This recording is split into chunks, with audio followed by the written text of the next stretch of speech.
Muy bien, entonces esta mañana me propongo a dar continuidad a lo que nuestros pastores ya nos han enseñado esta mañana, aquí que ya puso la pauta profética para que estemos atentos a lo que pasa a nuestro alrededor.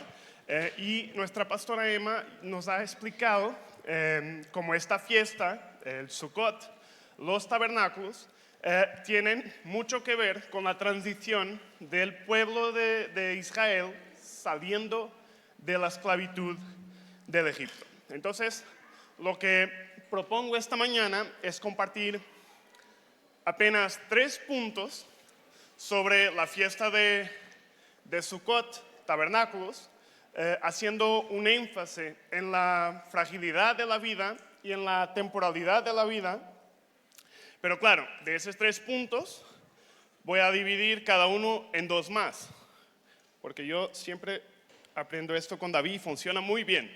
Entonces, gracias David, van a ser 6 puntos en realidad, pero bueno, van a aparecer 3, que no pasa nada y así lo vamos digiriendo con más facilidad. Pero antes de empezar los puntos, quiero dar una introducción porque realmente va a conectar con la parte final del tema, que es una parte de cumplimiento profético. Muchos de nosotros, cuando escuchamos hablar de la profecía o lo profético, o no entendemos lo que es, a pesar de que nuestro pastor Quique siempre nos está recordando cuál es la palabra profética más segura. El problema es que también otra parte de nosotros, aparte de no entender, tampoco se interesa. Y yo creo que si no miramos la parte profética, no vamos a entender la verdadera promesa de Dios para nosotros. Vamos a pensar que la promesa es que nos casemos, que tengamos hijos, un buen trabajo, una buena casa, y nos va a faltar el corazón de la promesa de Dios para nosotros. Entonces quiero empezar refiriendo que la fiesta de los tabernáculos es la 7ª fiesta y la última determinada por Dios como una fiesta solemne. Ella está establecida por Dios para de verdad demostrar y señalar el plan de salvación de Dios a través de las fiestas. Normalmente un cristiano no tiene ningún problema en saber, por ejemplo, que en la Pascua se presenta el plan de salvación. Pero estas fiestas señaladas tienen 2 etapas marcadas en la Biblia. La primera es la primavera y la segunda, esto ya lo hemos escuchado, yo sé, un montón de veces, pero aquí estoy otra vez recordando, ¿vale? La segunda etapa es del otoño y está directamente relacionada con la segunda venida de Cristo a la tierra. Quiero que sepas que Jesús va a venir y va a volver, porque Él ya vino, ¿vale? Los judíos siguen esperando su Mesías por primera vez, pero se van a enterar que realmente es el mismo, porque dice la Biblia que ellos van a ver a aquel a quien han traspasado. ¿Ok? Entonces, esto es algo que para los apóstoles de Jesús y los que han escrito nuestra Biblia es muy evidente. Quique lo mencionó por la mañana, que Pablo hablaba de la venida del Señor conectado con español, tiempos y estaciones, los moed de Dios, las citas establecidas, pero no solo Pablo ¿dónde está mi vaso? Aquí. No solo Pablo lo hizo, sino también, por ejemplo, el apóstol Tiago, Jacobo, que dice claramente que la venida del Señor está relacionada con las primeras lluvias y las últimas lluvias. Y eso significa las primeras fiestas de la primavera y las segundas fiestas del otoño. El mismo Pedro lo conecta de una forma sencilla diciendo, mira, lo que Pablo diga es cierto. Hay cosas que yo no entiendo muy bien, pero Dios le ha revelado, así que Él lo dijo y es así. Entonces, esas fiestas tienen una connotación muy importante, no solo para los judíos, sino para nosotros también. Es en la fiesta de los Sukkot, de tabernáculos, que realmente ellos celebran en cabañas, en estructuras muy frágiles, para recordar lo que hizo Dios en el Egipto, pero también la fragilidad de la vida, como nos habló también Quique al inicio, que somos polvo, y ahí vamos a regresar. Y debemos entender, porque eso nos va a ayudar al final de la Biblia en Apocalipsis 21, que es la última parte del tema, que esta fiesta empieza el 15 del mes séptimo bíblico de Dios. Y la fiesta tiene una duración de 7 días. 7 sabemos que significa la plenitud, pero la Biblia dice que después de los 7 días se celebra con gran fiesta en el octavo. Entonces, realmente esta fiesta de tabernáculos se celebra con euforia al inicio y mucho más al final. Es de las fiestas que Dios da una orden que es que debemos alegrarnos. Es una orden, estar contentos. Así que si hemos venido tristes porque, como dijo Emma, no hay vacaciones, siempre estamos aquí, que sepas que debes alegrarte porque estamos en la fiesta que Dios dice que hay que alegrarnos, que es una gran alegría. Dicen algunos estudios que los rabinos decían, si no has ido a la fiesta de tabernáculos en Jerusalén, no has conocido todavía la verdadera felicidad. Y esta era una fiesta que todo el hombre estaba ordenado ir a Jerusalén. Era una de las 3 veces que tenía que ir. La primera era la Pascua, la segunda era Pentecostés y la tercera, tabernáculos, Sukkot. Todo esto es para recordarte que esto tiene una base profética, que Dios lo estableció y que nosotros debemos saber que va conectado a la promesa que Dios nos hizo. Pero nosotros no somos judíos, ni siquiera tenemos que ser para observar estas fiestas, porque Dios dice en su palabra que todo lo que ha hecho con el pueblo sirve de enseñanza para nosotros, que las fiestas son como sombras de lo que está por venir y Jesús todavía está por venir. Entonces, vamos a la parte que nos interesa más directamente esta mañana, que es ¿para qué celebrar esta fiesta? ¿O para qué observar esta fiesta? Y es aquí donde la he dividido en 3 momentos principales, y en cada momento voy a mencionar 2 características que tenemos que tener en cuenta. Entonces vamos a leer nuestro primer versículo, Levítico 23, 43.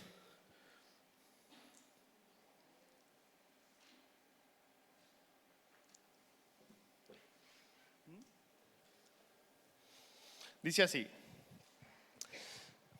después de Dios explicar cómo celebrar la fiesta, que se hacía cabanas con ramadas y todo eso, le dice cuál es el verdadero objetivo de hacerlo. Y es este versículo. Dice, para que sepan vuestros descendientes que en tabernáculos hice yo habitar a los hijos de Israel, cuando los saqué de la tierra del Egipto. Yo, Jehová, vuestro Dios. Estos son los 3 momentos que vamos a evaluar esta mañana. El primero es que Dios hizo salir el pueblo al desierto para habitar en tabernáculos. Lo segundo, apenas voy a mencionarlo porque Emma ya nos compartió muy bien esta etapa, dice que Dios los sacó del Egipto. Y el tercer punto, que va conectado con nuestra promesa, es que Dios dice, yo soy Jehová, tu Dios. Yo soy tu provisión, yo soy tu promesa. Entonces, Dios hizo habitar a Israel en tabernáculos en el desierto. Bueno, después de estos 6 puntos, encontraré algo también para compartir de mi Egipto, ¿no? De mi salida, como todos debemos haber salido. Esa es la idea. Entonces, Dios hizo al pueblo salir del Egipto, pero la palabra dice claramente, los hice habitar en tabernáculos en el desierto. Y la mayoría de nosotros no nos gusta la palabra desierto.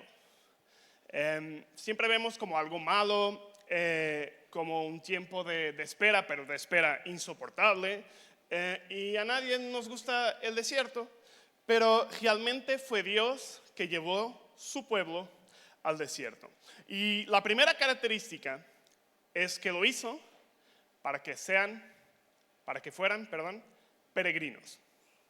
Peregrinos, es el primer concepto que va a cambiar, porque antes eran esclavos y ahora no son esclavos, van a ser peregrinos. Y esto lo hizo para servir de ejemplo, lo leímos, a las generaciones que estaban por venir, las generaciones futuras. Ellos dejaran de ser esclavos y se han convertido en peregrinos, que nosotros ya conocemos la historia, pero ellos no. Entonces eran peregrinos que un día llegarían a la promesa de Dios. Y quiero leer Hebreos 11, verso 13 a 16, porque nos cuenta el recuento del pasado, pero lo hace con una perspectiva muy espiritual. Dice, conforme la fe, murieran todos estos sin haber recibido lo prometido, sino mirándolo de lejos y creyéndolo y saludándolo y confesando que eran extranjeros y peregrinos sobre la tierra. Aquí la Biblia nos está enseñando que los grandes hombres de la fe, una de las cosas que se consideraban era peregrinos. Peregrinos en Canaán, no, peregrinos sobre la tierra. Esto tiene que caracterizar a los hombres y mujeres de fe, porque dice aquí la Biblia, ellos lo confesaban, lo sabían, no eran de aquí jamás, eran peregrinos sobre la tierra. Entonces sigue el texto diciendo, porque los que esto dicen claramente dan a entender que buscan una patria. Los que no confesamos esto, damos a entender que no buscamos una patria, que estamos bien donde estamos, que realmente no nos consideramos peregrinos. Si Jesús viene, pues viene, y si no viene, no pasa nada, porque al final no está tan mal por aquí. Pero estos hombres de fe dice que buscaban una patria. Entonces lo que quiero que pienses conmigo es que nosotros, tal como ellos, dejamos el mundo y nunca más pensamos en regresar. Nunca más pensamos en regresar. Por esa razón es que nunca vamos a dejar de ser peregrinos en la tierra. Si algún día empiezas a echar de menos, en portugués se dice saudade, del Egipto, entonces en ese momento dejaste de confesar que eras un peregrino y quieres volver a tu antigua vida. Pero estos hombres de fe dicen que no lo hacían porque no era posible. Dice, pues si hubiesen estado pensando en aquella donde salieran, ciertamente tenían tiempo de volver. Es decir, los hombres de fe ni piensan en volver al Egipto. Ni piensan, porque solo pensar ya podemos estar en camino. Pero anhelaban una mejor, esto es, una celestial, por lo cual Dios no se avergüenza de llamarse Dios de ellos, porque les ha preparado una ciudad. Entonces es muy difícil no conectar el tema de Sukkot con la parte profética, porque dice que Dios nos ha preparado una ciudad a los hombres de fe y mujeres de fe, no solo al pueblo judío. Pero eso ya vamos a mirarlo más adelante. Entonces, lo primero que tenemos que saber es que somos peregrinos en esta tierra y deseamos una patria celestial, que Dios, dice aquí muy bien, ya nos ha preparado. Entonces, si nosotros no deseamos esta patria, no tenemos en nuestro ADN el sentir de peregrino. Es más, tenemos el espíritu, como nos dijo Emma, de Faraón, del mundo. Filipenses 3:20 dice: mas nuestra ciudadanía está en los cielos,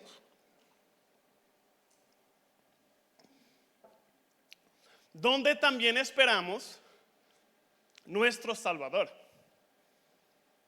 al Señor Jesucristo. Entonces, de verdad, Dios hizo su pueblo habitar en tabernáculos de una forma temporal para sí sacarles la mentalidad del esclavo, pero para poner en su carácter la mentalidad de peregrino. La segunda característica fue para que dependieran de Dios. Entonces la segunda característica es dependencia de Dios. En el desierto, ellos han aprendido, y nosotros debemos aprender también, a depender de Dios. Es decir, Dios no nos saca del Egipto, del mundo, a la promesa, al final, al cielo, a nuestra patria celestial. Nos deja aquí por un tiempo. Y en ese tiempo lo que Dios está tratando de enseñarnos es a conocerlo mejor, a depender de Él, para amarlo más, para saber al Dios que de verdad adoramos. Cuando Jesús habla con la samaritana, dice: ustedes adoran a aquel a quien no conocen. Nosotros adoramos a aquel a quien conocemos. La salvación viene de los judíos. Nosotros, o por lo menos yo, cuando entregué mi vida a Jesús, yo no lo conocía como lo conozco hoy. Hoy lo conozco un poquito mejor. Y la Biblia dice que un día lo hemos de conocer con plenitud y seguro que nos vamos a enamorar todavía más de nuestro Dios. Por eso Dios quiere que su pueblo aprenda a depender de Él. Y cuando aprendemos a depender de Dios, lo que queda en evidencia es nuestra fragilidad. Como de verdad no podemos nada solos. Lo sintió Moisés. Moisés decía: es que yo no sé hablar, no sé cómo hacer. Estábamos hablando de un hombre que dirigía parte de Egipto, pero decía: no, esto de las cosas espirituales yo no tengo ni idea. Entonces esto es más o menos lo que Dios va trabajando en nosotros cuando estamos en esta etapa de vivir en tabernáculos, es la dependencia de Él. La vida es temporal, todos lo sabemos, lo decimos 1,000,000 de veces, pero claro, cuando sucede siempre quedamos sorprendidos, es un momento difícil, pero si pensamos en la vida de Jesús, Jesús también habitó entre nosotros temporalmente, en un cuerpo. Estuvo con la humanidad 33 años, Colosenses dice 2:9, porque en Él habita corporalmente toda la plenitud de Dios. Eso es cuando Él estaba hecho en carne, cuando Él hizo el tabernáculo junto con los hombres. Entonces, hasta Jesús vivió la vida humana de una forma muy temporal. No sé si Jesús hubiera vivido hasta los 60 años. Yo creo que no cambiaría mucho en nuestra salvación. Igual podría su sangre limpiarnos y lavarnos. Pero Él hizo un trabajo muy efectivo con el poco tiempo que tenía en la tierra. Consideramos que Él enseñó a sus discípulos 3 años y mira lo que han hecho ellos. Fueron por todas partes a predicar el evangelio, han sanado enfermos, han liberado endemoniados, han predicado el evangelio con poder. Entonces, no sé si os pasa a ustedes, pero yo a veces pienso que si tuviera más tiempo, sería más efectivo. Y creo que veo que no es verdad. Por ejemplo, me van las fechas, no está ahí Soraya, pero bueno. Está atrás, ¿no? Ya, sí. Creo que hemos estado de pastores acumulando yo trabajo fuera, creo que 4 años, pienso yo. Y siempre pensé, claro, cuando deje las empresas, voy a tener un montón de tiempo. Tiene sentido, ¿no? Si tienes 2 trabajos, yo me consideraba pastor a tiempo completo y trabajador a tiempo completo. No sabía muy bien dividir. Lo que hacía era llevaba una maleta con el ordenador a todas partes. Entonces aquí hacía transferencias, allá iba preparando unos sermones y así mezclaba todo. Y decía, bueno, cuando me dedique solo a las cosas de Dios, me va a sobrar tiempo. Quizás no lo estoy administrando tan bien, pero no veo que me sobra tiempo. O sea, la efectividad no es del tiempo, es de hacer las cosas bien hechas, obviamente. Entonces Jesús en poco tiempo lo hizo bien, súper bien.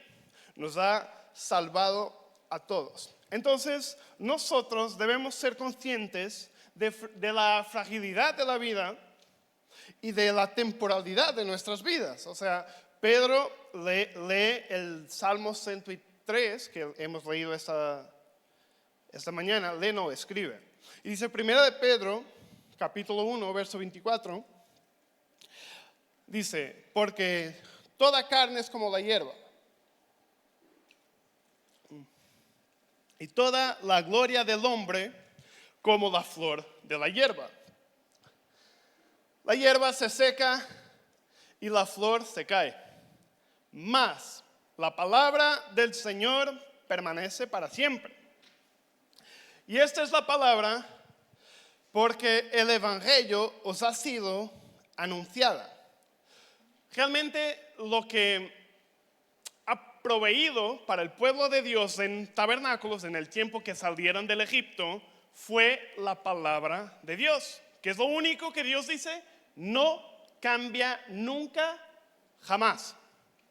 Entonces, sabemos que Israel ha sido infiel con Dios y aún así Dios sigue siendo fiel con ellos y mantuvo su promesa.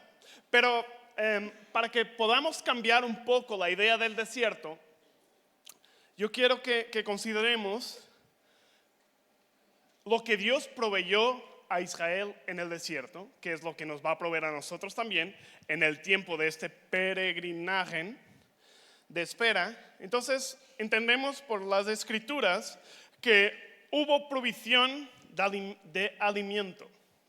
Dios dijo y lo hizo, envió el pan del cielo, el maná a diario y de vez en cuando les enviaba carne porque, bueno, a ellos no les gustaba comer solo maná.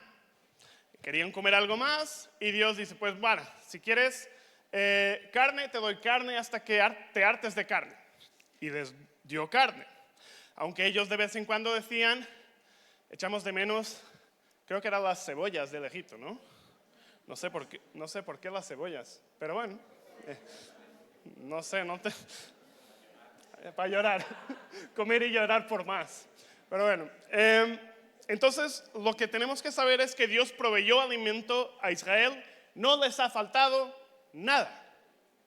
Y esto lo hizo de una forma milagrosa, pero también entendemos que no solo comida, sino que les dio también agua dulce, fresca, que no fue cualquier cosa. Se estima que ellos eran más o menos 3 millones de personas, imagina, todos con sed. Y Dios les dio agua dulce en el desierto. Pero también, no sé bien cómo Dios hizo este milagro, pero está registrado en Deuteronomio. Dice que les da provisto, se dice provisto, está bien, ¿no? Provisto. Les da provisto ropa y calzado. Dice que durante el tiempo, los 40 años que estaban en el desierto, su ropa no se desgastaba. Entonces no sé si permanecían siempre con la misma ropa y estaba siempre nueva, que eso para algunos puede ser una molestia, porque nos gusta cambiar de ropa, o si no se desgastaba porque proveía más y más y más y cambiaban, yo qué sé, todos los días, 2 veces al día. No sé, pero lo que sí sé es que ni ropa les había faltado en el desierto. Provisión de Dios en el desierto. Pero no solo eso. Dice también la Biblia que Dios en el desierto, en tabernáculos, les había provisto su presencia y su guía todo el tiempo. Había una nube que los guiaba de día, los protegía del sol, pero los guiaba por el Espíritu de Dios, y una columna de fuego que los guiaba por la noche.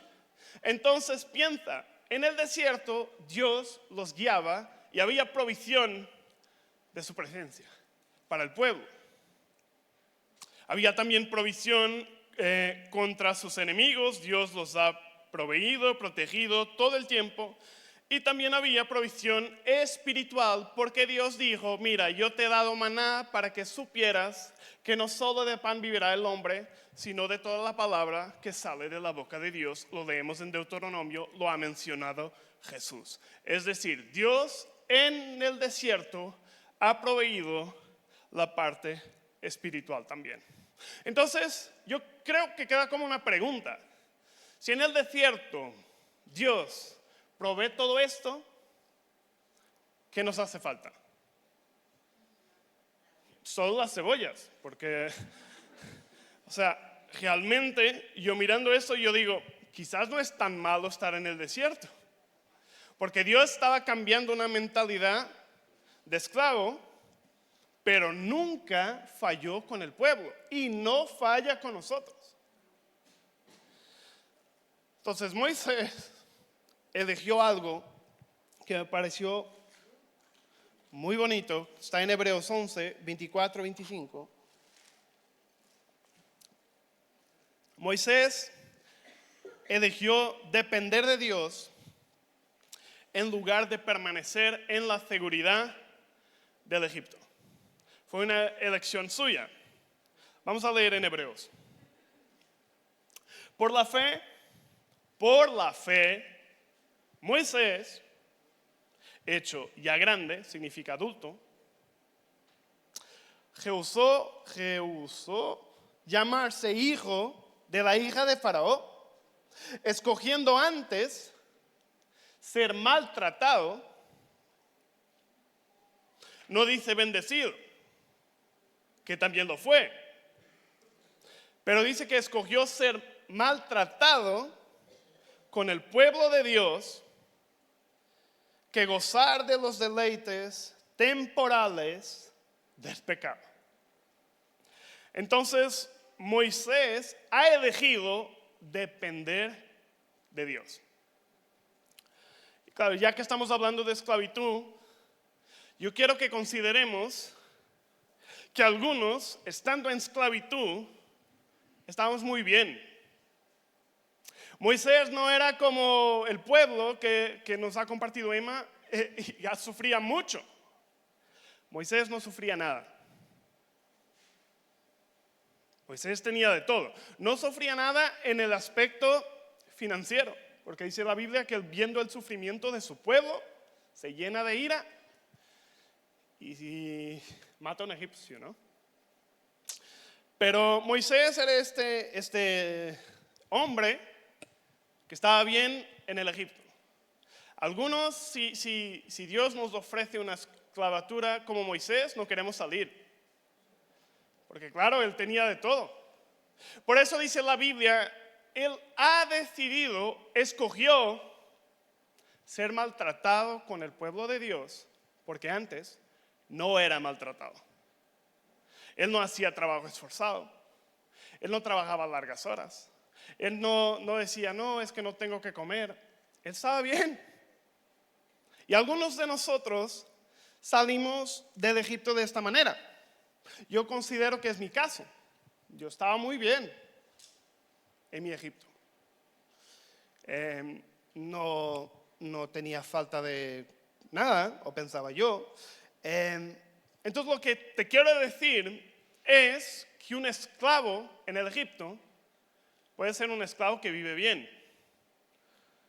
Entonces, quizás no quiere salir.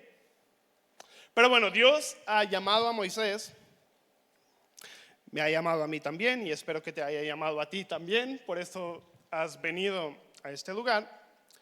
Em, para los que no saben, yo trabajaba en las empresas de mi padre, ¿no? Jesús decía que le convenía trabajar en los negocios de su padre, y a mí en una etapa también me ha convenido, en mi etapa.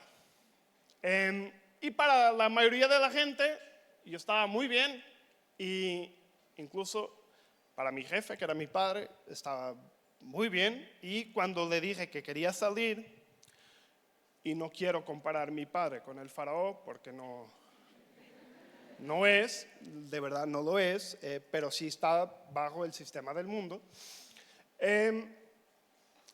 Claro, él me decía, ¿pero por qué te vas a ir? No entiendo.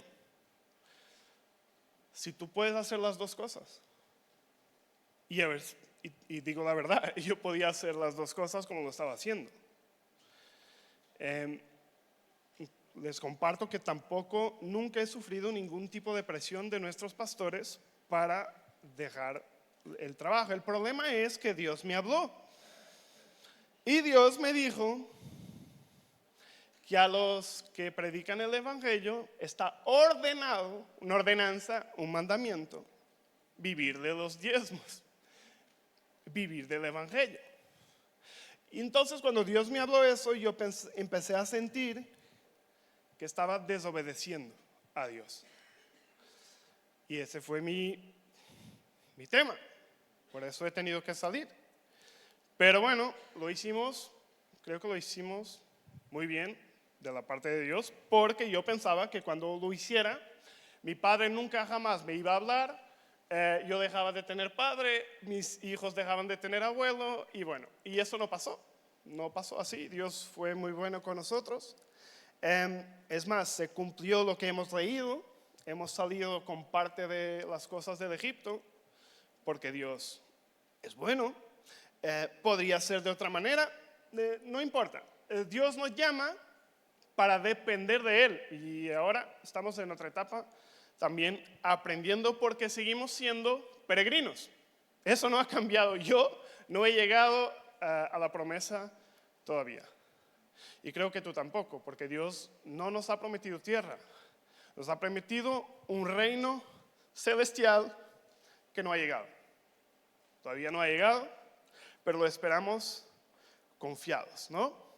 Entonces, luego comparto un poquito más de mi testimonio personal. A ver si puedo seguir con los puntos.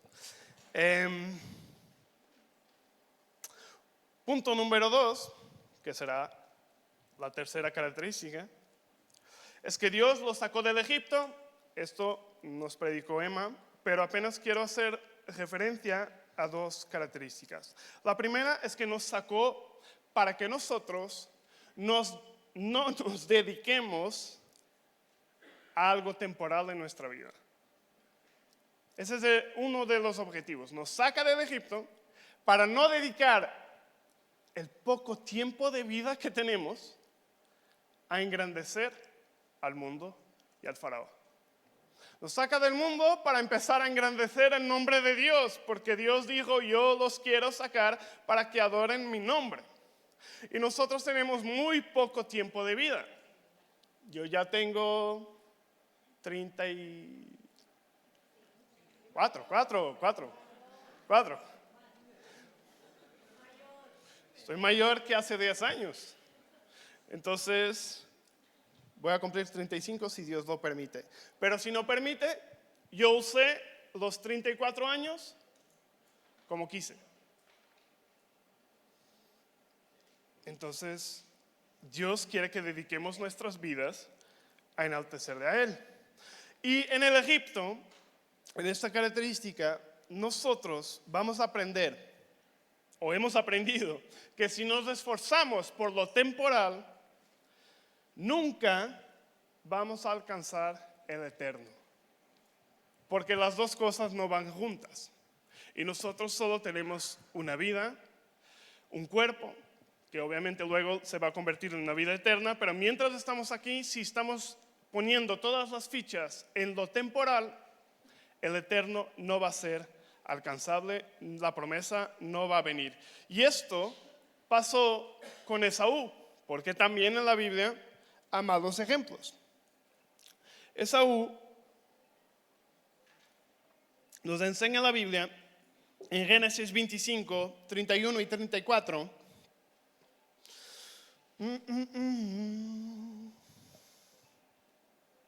Que Esaú vendió su primogenitura. Primogenitura, eso. Pero lo sorprendente de Esaú es que dice la Biblia que no solo lo vendió, lo menospreció. No le dio valor.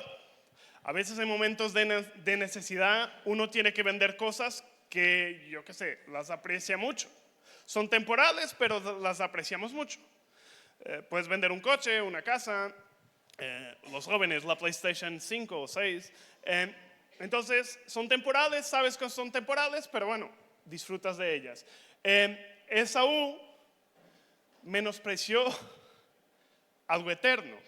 Y dice Génesis 25, 31, y Jacobo respondió: véndeme en este día tu primogenitura. Entonces dijo Esaú: he aquí yo me voy a morir, ¿para qué pues me servirá la primogenitura?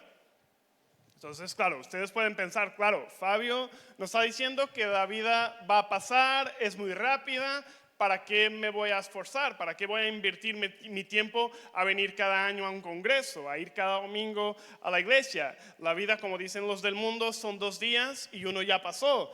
Entonces, ¿para qué? Decía Esaú, si yo estoy muerto de hambre, ¿qué me importa la promesa de Dios? ¿Qué me importa lo eterno si lo eterno viene después?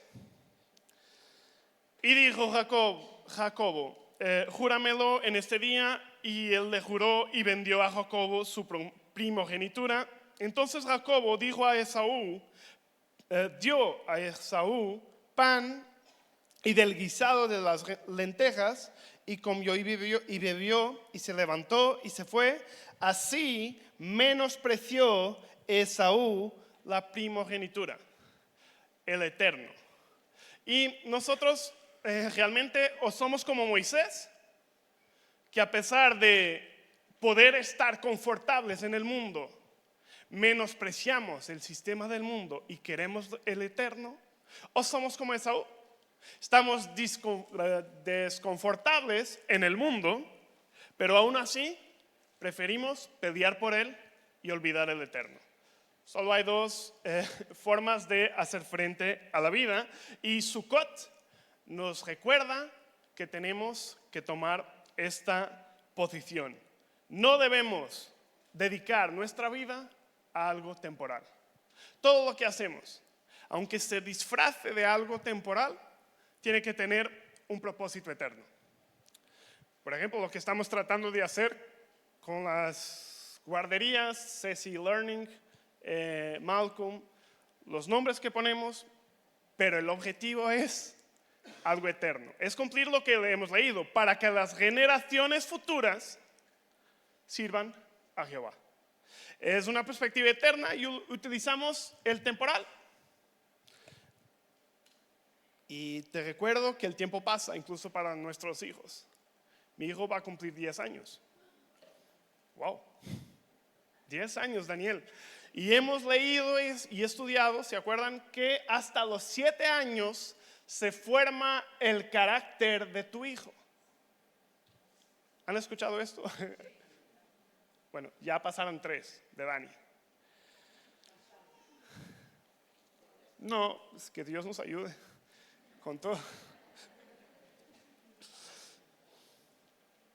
Pero lo que quiero decir es que el tiempo pasa. Y el tiempo de actuar para tener un impacto eterno es hoy. Hoy. No hay otra. Y no solo Dios nos sacó del Egipto y nos hizo habitar, o los hizo habitar en tabernáculos para no dedicar su vida a algo temporal, sino también para que sepamos que el mundo pasa. El mundo pasa. Y ya que estamos hablando de algo pasajero, te quiero animar que también lo malo pasa. Las aflicciones pasan, las tribulaciones pasan. Pablo dice, es que no se compara las tribulaciones que vivimos con el peso de gloria que está por venir. Entonces, recordar que la vida pasa no es solo decir, es que no he hecho lo que debía. Es decir, estoy en un mal momento, pero esto va a pasar. Va a pasar, porque todo es temporal. Y Dios es muy fiel con nosotros. Entonces tenemos que saber, es la cuarta característica, que el mundo pasa y no debemos amar el mundo. No debemos amarlo. Primera de Juan 2, 15 y 17.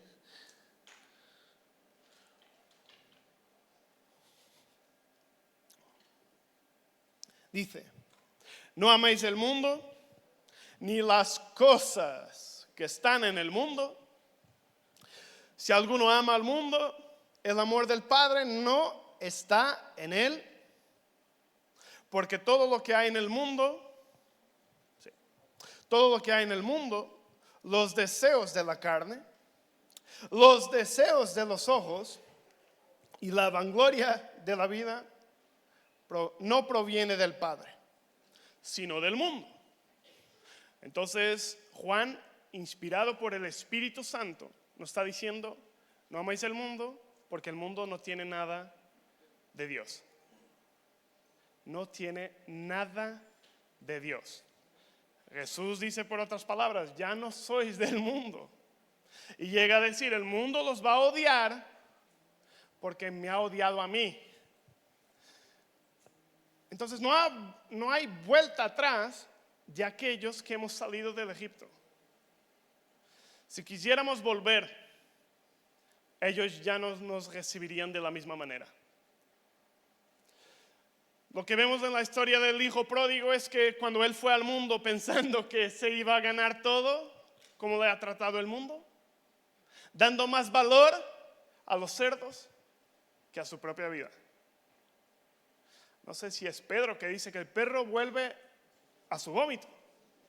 Entonces, claro, si tú fuiste liberado de la esclavitud, si Dios quiere cambiar la mentalidad de esclavo para una mentalidad de peregrino, no de campeón, de peregrino, ya no podemos volver. Quedó atrás. Hemos quemado los caballos, dejado todo atrás, las barcas. Creo que fue Carlos que me comentó en una conversación que tuvimos, que él me dijo, mira, un día te pueden volver a hacer una propuesta para regresar a tu trabajo. Todavía no me han hecho una propuesta. Pero bueno, ya estoy prevenido por Carlos y el Espíritu Santo que puede pasar. No me han hecho una propuesta, pero mi padre me dijo algo. Me dijo, es que no sé si voy a aguantar sin ti. Bonito, ¿no? Pero bueno, sí va, no pasa nada. Veremos, sobrevivirá, pero veremos, las empresas no pueden dar lo mismo. Él sí, y espero que se convierta. Eso estamos en eso, ¿no? Claro, pasó algo ese año, no sé cómo contar esto sin dar muchos pormenores, pero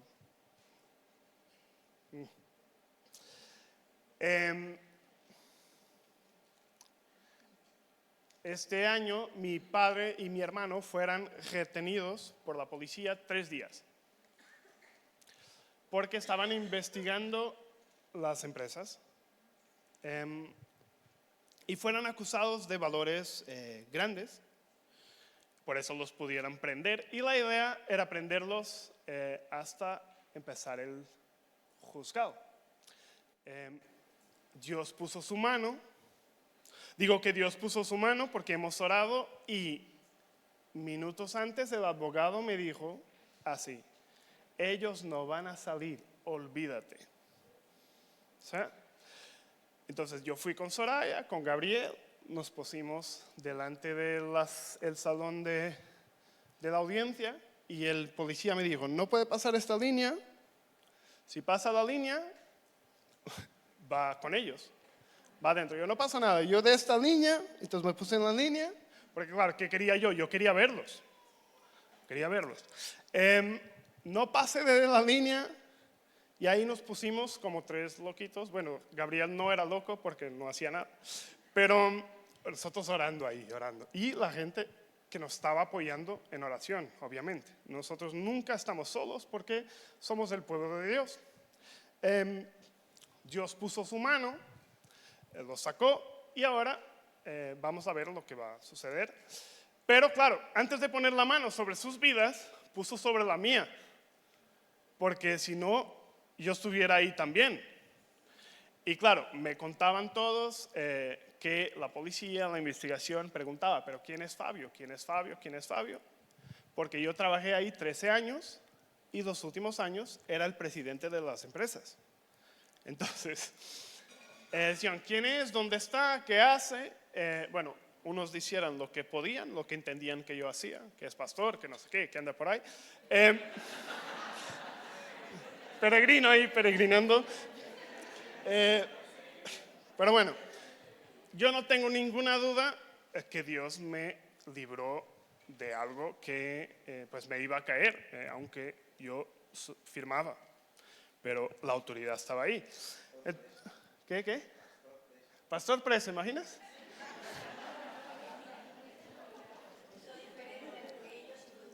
Claro, hizo diferencia. Pero lo bonito es que Dios también nos da así cosas. Entonces, la gente que me llamó diciendo que yo era un loco, cuando salí, me llamaran diciendo que bien hiciste. Qué bien hiciste, Fabio, tú sí tenías razón. Tú sí mirabas lo que estaba por venir. Yo, pues nada, yo no, Dios. Porque Dios ha puesto su mano. Y no digo esto porque sea mejor que ellos, porque no lo soy. Gracias. Simplemente quizás no he tenido la oportunidad o Dios me ha ayudado a mantenerme. Pero lo que quiero decir es, los hombres de fe, y no me considero ninguno en especial, muchas veces vamos a una dirección que no tenemos ni idea a dónde vamos. Simplemente hemos escuchado y hay algo que nos quema por dentro y pues tenemos que seguir. Y esto yo creo que es válido para todos nosotros. Porque de verdad Dios sabe el futuro y espero no haber cometido ninguna imprudencia con mi familia. ¿Cuál es la característica donde voy? En la cuarta. Entonces dice Juan, no améis al mundo, ya lo leímos, ¿no? No, pero no leímos la última parte. El mundo pasa, ¿leímos esto o no? Entonces vamos a la tercera. La tercera es el concepto que Dios es, Jehová es nuestro Dios y está conectado con la promesa. Con la promesa. Nuestra promesa es Dios. Es decir, el pueblo de Dios lo que hacía en las sucas o en las cabañas, que eran frágiles, tenían ramadas, una característica que tenían que tener era que tenía que ser posible mirar el cielo. Porque la idea era habitar 7 días mirando la promesa de Dios, mirando las estrellas. Mirando las estrellas no era por algo romántico, es porque Dios había prometido a su pueblo, a través de las estrellas, que los iba a bendecir. Dice en Génesis 15, verso 5. Este punto es esperando firmemente la promesa, con firmeza, con certeza de que va a suceder. Génesis 15, verso 5 dice, y lo llevó fuera y le dijo, mira ahora los cielos y cuenta las estrellas, si las puedes contar. Y le dijo, así será tu descendencia. Lo dijo a Abraham, al padre de la fe. A Israel Dios prometió descendencia, simiente, tierra y bendición. Los tres componentes de la promesa de Dios. A nosotros no nos ha prometido tierra y nuestra simiente ya está revelada en Jesús. Dios dijo desde el inicio que iba a proveer en Génesis 3:15 la semilla que iba a derrotar a Satanás. Y lo que vemos por la historia de Israel es siempre una pelea con la semilla, empezando por 3 parejas que no podían tener hijos. Y luego los hermanos se dividían. Bueno, la idea era, si Dios no preservara la semilla, es decir, la población de Israel, no iba a poder cumplir la promesa de Abraham. Y si Dios no les diera tierra, tampoco iba a cumplir la promesa que hizo Abraham. Y hoy estamos viendo que Dios les dio semilla. O sea, Israel sigue viva. Les dio la tierra. Está ahí, aunque intenten hacer que salga de ahí, no va a salir. Y también los ha bendecido. Esto lo hemos visto y vamos a seguir viendo porque Dios lo ha prometido. Esto fue la promesa para ellos, pero para nosotros la promesa no es una tierra, es un reino celestial. Y lo bueno es que podemos mirar a Israel y si Dios ha cumplido con Israel y ha sido firme y fiel, lo va a hacer con nosotros. Por eso Tabernáculos, Sukkot, también tiene mucho que ver con nuestras vidas, ya que dijo Jesús que iba a volver por estas épocas. Es aquí donde vamos a entrar en el cumplimiento profético. Sí, tengo 8 minutos.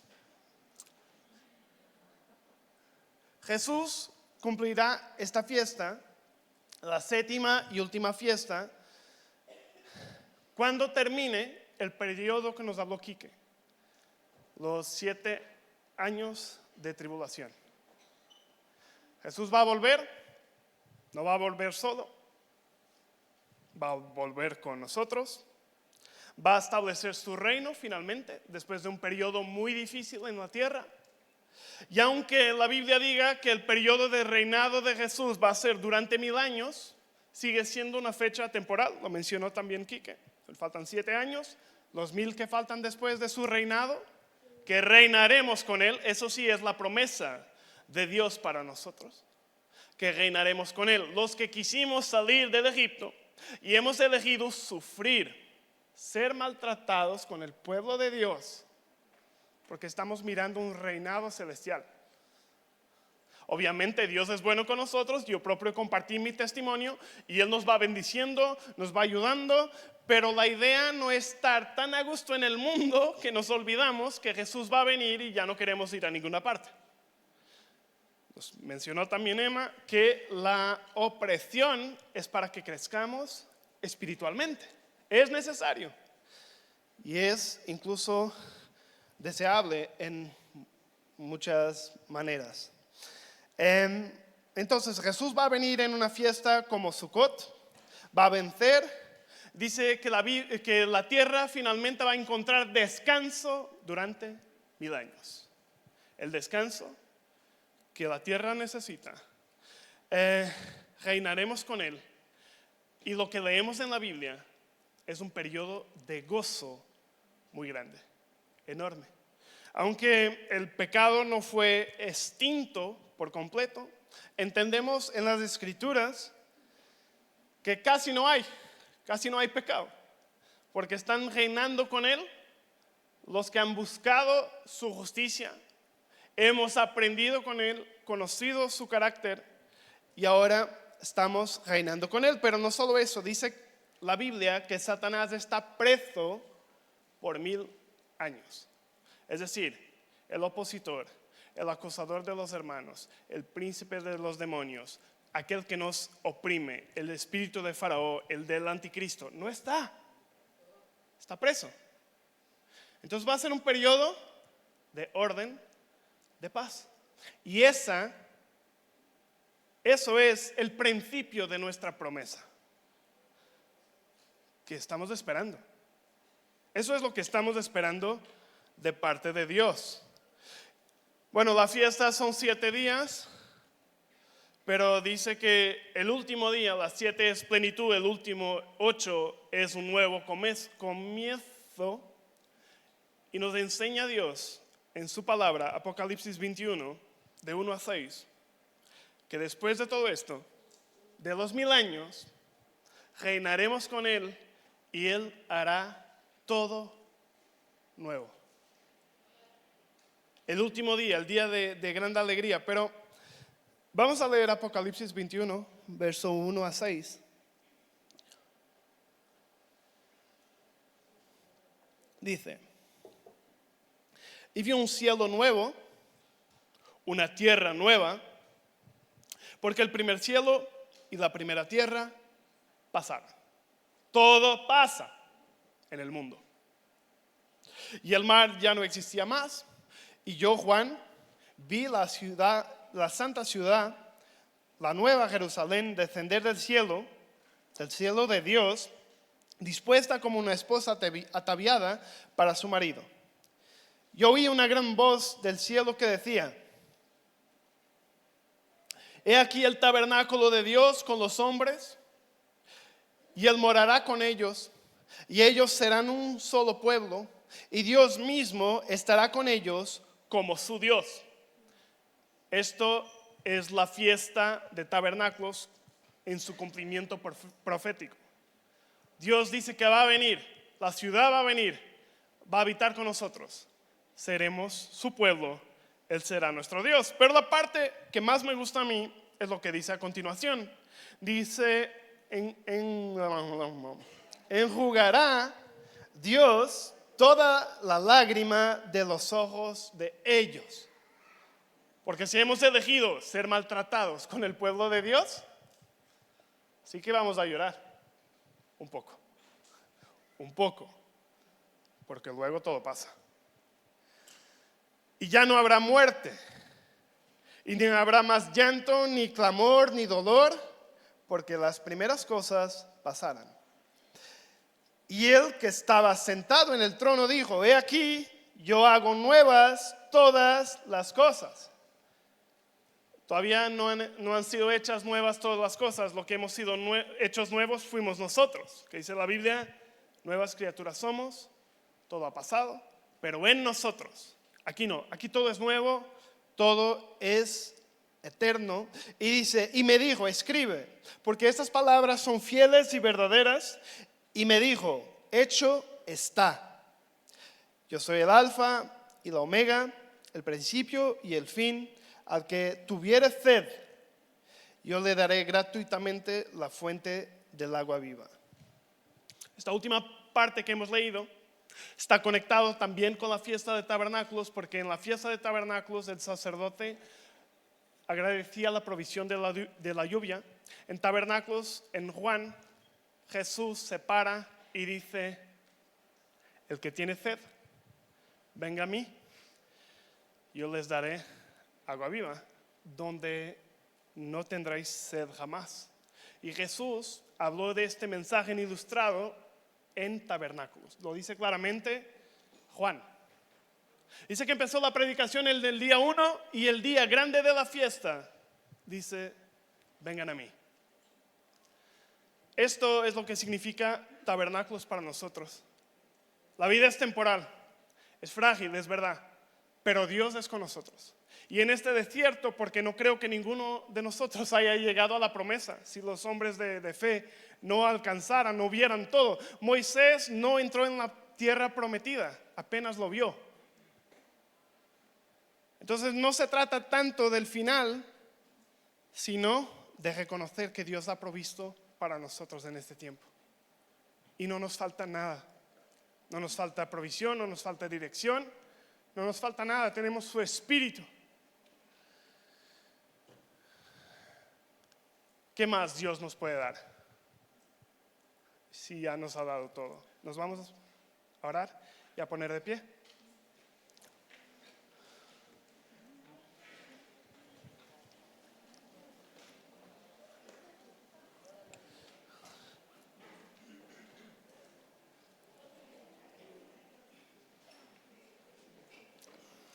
No sé si alcanzamos a visualizar este versos. O sea, Juan trató de describir de la mejor manera lo que Dios le enseñó.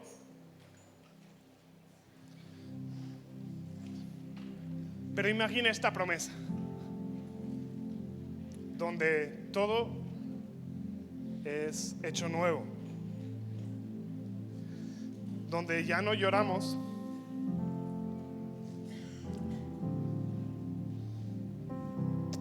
donde ya no sufrimos, pero principalmente donde no hay muerte. Pablo entendía esto muy bien y preguntaba con confianza: "Oh muerte, ¿dónde estás? ¿Dónde está tu poder?". Y esta es la verdadera razón por la cual nos deberíamos alegrar esta mañana.